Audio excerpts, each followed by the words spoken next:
Assalamualaikum warahmatullahi wabarakatuh. Sebentar lagi pilkada di Jawa Barat akan berlangsung. Bukan hanya di Jawa Barat ya, seluruh daerah di Indonesia akan berlangsung. Hanya saja ada salah satu daerah yang menjadi perhatian saya, yaitu di Jawa Barat. Dan dari Jawa Barat ini ada salah satu tokoh yang nyentrik, unik, fenomenal, viral. Namanya Deddy Mulyadi. Jadi Deddy Mulyadi ini menurut saya tokoh yang komplit. Kita panggil saja Kang Deddy. Kenapa saya sebut komplit? Ya dari segi kepemimpinan oke, jadi bupati oke, bahkan sebelumnya wakil bupati, kemudian mempunyai istri oke, kemudian lengser dari bupati dia naik menjadi DPR RI oke, ya kan? Dilanjut dalam hal karir saya kira ya luar biasa. Dari segi cerita-cerita yang mengharu biru, mulai dari dia bilang tukang angon kambing sampai akhirnya bisa menjadi posisi orang nomor 1 di Kabupaten Purwakarta. Saya kira oke lah semua. Terus mengangkat istrinya menjadi bupati, oke. Ibu Ane yang terkenal akhirnya juga bisa menjadi bupati. Sementara Kang Deddy menjadi anggota DPR RI. Siapa sih yang gak oke? Kang Deddy anggota DPR RI, istrinya bupati Purwakarta. Oke kan? Tapi yang gak oke di tengah perjalanan, istri Kang Deddy yaitu Ibu Ane itu meminta cerai. Nah, di sini saya kira menjadi tidak oke. setidaknya bagi masyarakat yang membaca tokoh ideal adalah memimpin berhasil, memimpin sebuah daerah berhasil, memimpin keluarga juga berhasil. Itu idealnya. Berarti Kang Deddy kurang ideal dong. Sebelumnya Kang Deddy itu berkarir di Golkar cukup lama, bahkan saya kira sampai menjadi anggota DPR RI pun itu juga akibat menjadi kader di Partai Golkar. Nah, mungkin memang Kang Deddy ini termasuk politisi cerdas, pandai melihat masa depan. Buktinya setelah nggak tahu ya, pada beberapa waktu yang lalu mungkin mencalonkan untuk menjadi gubernur di Provinsi Jawa Barat, tetapi rupa-rupanya cerita singkatnya kayaknya yang jelas bukan Kang Deddy yang akhirnya menjadi gubernur, tetapi Ridwan Kamil. Nah, di sini juga mulai tidak oke.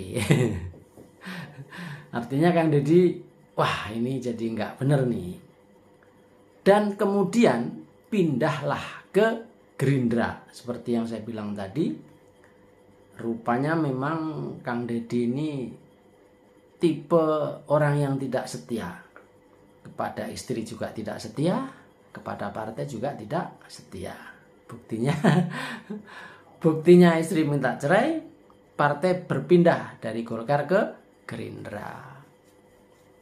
Nah, dilalahnya di Gerindra ini Bapak Prabowo akhirnya menjadi presiden.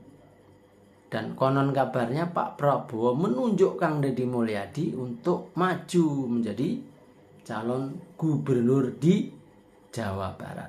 Disinilah persoalan yang ingin saya bahas. Kenapa saya bahas? Ya karena Kang Deddy menarik, tokoh publik.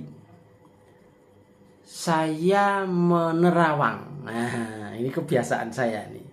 Peci miring, kalau sudah miring begini,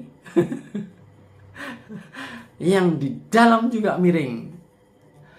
Jadi saya menerawang, meramal, memprediksi bahwa untuk menjadi gubernur Jawa Barat, untuk menjadi orang Jabar 1, sepertinya Kang Deddy bukan makomnya. Kenapa saya bilang begitu? Ini pasti pendukung Kang Deddy, termasuk Kang Deddy sendiri ya agak sewot lah mendengar ungkapan saya ini. Tapi kebanyakan apa yang saya ucapkan itu kebanyakan loh ya. Berarti kebanyakan itu tidak sedikit. Tidak sedikit itu kebanyakan. Jadi feeling saya, Kang Deddy agak berat dan agak sulit untuk bisa menjadi Jabar 1 alias menjadi orang nomor 1 di Jawa Barat. Jadi ada tradisi di dalam masyarakat khususnya di Jawa Barat. Ini ada kelompok-kelompok muslim yang dalam tanda kutip sangat taat, kemudian sangat syariah. Ya contohnya Depok misalnya ya. Kemudian Bandung, Kabupaten Tasik juga, Kota Tasik juga. Itu rasa-rasanya pertimbangan syariah juga akan menjadi bagian dari cara untuk menentukan pemimpin. Saya bukan bermaksud rasial loh ya, tapi ini kenyataan di lapangan begitu.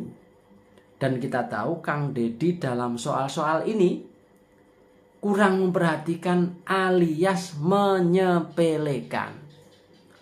Jadi Kang Deddy ini terkenal dengan budayanya yang ya agak melanggar-langgar di rambu-rambu keagamaan. Bahkan dengan bangganya bahasa Jawanya itu ngewer-ngewer wanita yang entah sudah dinikahin siri atau belum, dan kesana sini terlihat sangat mesra. Itu saya kira orang-orang Jawa Barat khususnya yang agamis agak nek melihat kayak gitu. Nah itu beberapa alasan. Sudah 2 kan? Sudah 2. Dan ada satu hal lagi yang agak menjadi kurang pas adalah kearogansian Kang Deddy di dalam bersikap terhadap banyak hal. Bahkan saya pada tahun sekian itu pernah bikin YouTube dan saya sempat dibully oleh orang-orangnya Kang Deddy. Enggak masalah. Jadi waktu itu kasus mahasiswa yang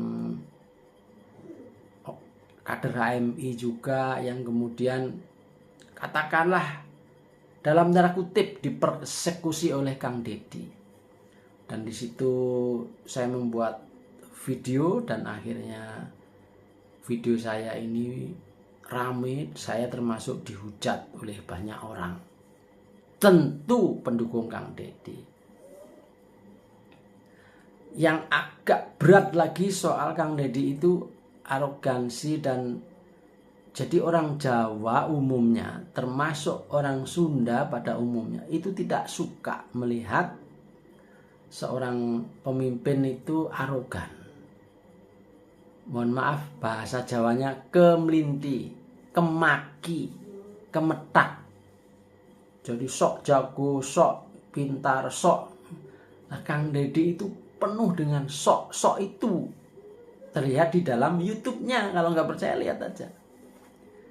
Ya itu sih, ini saya ya, pendapat saya. Anda berpendapat boleh, silahkan berpendapat yang lebih banyak dari pendapat saya.